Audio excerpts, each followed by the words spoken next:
특히 효과적인 여백을 만들기 위해서는 폰트 크기가 통일되어 있어야 합니다. 폰트 크기가 제각각 다르다면 자간이나 줄 간격이 달라지며 요소마다 동일한 간격을 유지하기가 어렵겠죠. 따라서 전체 문서에 사용될 폰트 크기를 처음부터 정해놓고 기획서를 작성하시는 것이 좋습니다.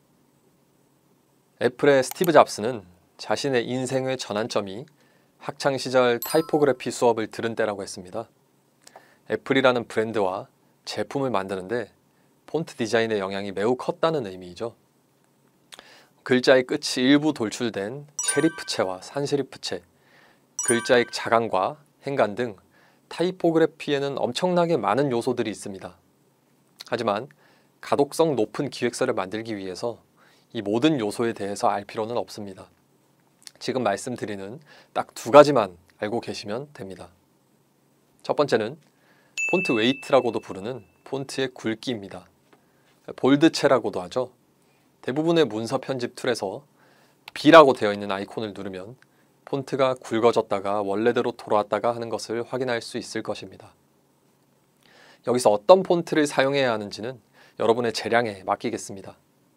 그래도 어떤 폰트를 사용해야 할지 고민이시라면 기본적으로 세팅되어 있는 맑은 고딕을 사용하시면 되고, 회사에서 사용하는 특별한 폰트가 있다면 그에 맞추어 활용하시면 됩니다.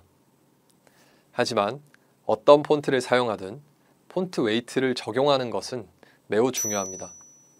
굵은 글씨냐 또는 그렇지 않냐 둘 중 하나이기 때문에 그리 복잡한 것은 아니지만 적절하게 사용하는 방법을 알아야 합니다.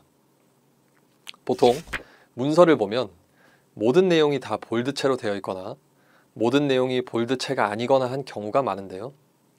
우리가 생각하는 중요한 텍스트에는 볼드체를 적용하면 가독성이 훨씬 올라가게 됩니다.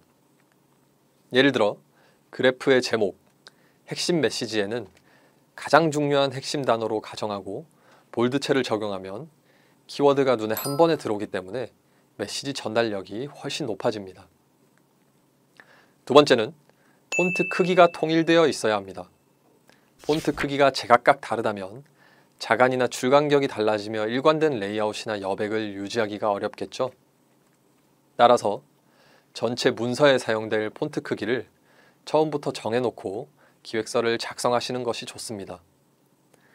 폰트 크기는 너무 많은 변화를 줄 필요는 없습니다. 특히 너무 많은 변화를 주게 되면 폰트 크기가 별로 차이가 나지 않아서 폰트 크기를 다양하게 만든 그 효과를 보기가 어렵습니다. 따라서 다음 세 가지 정도의 항목에 대해서 최소 2포인트에서 3포인트 정도 차이가 나도록 폰트 크기를 정해 놓으면 좋습니다. 예를 들면 제목은 16포인트, 부제목은 14포인트, 본 내용은 12포인트로 설정하고 전체 문서에 이 원칙을 공통되게 적용하는 것입니다. 자, 앞서 배운 두 가지 원칙이 잘 적용되어 있는 상태라면 지금 페이지 레이아웃에 일관성도 있고 여백도 효과적으로 적용되어 있겠죠. 이 상태에서 폰트 웨이트와 크기까지 적용된다면 충분히 가독성 높은 기획서가 되어 있을 것입니다.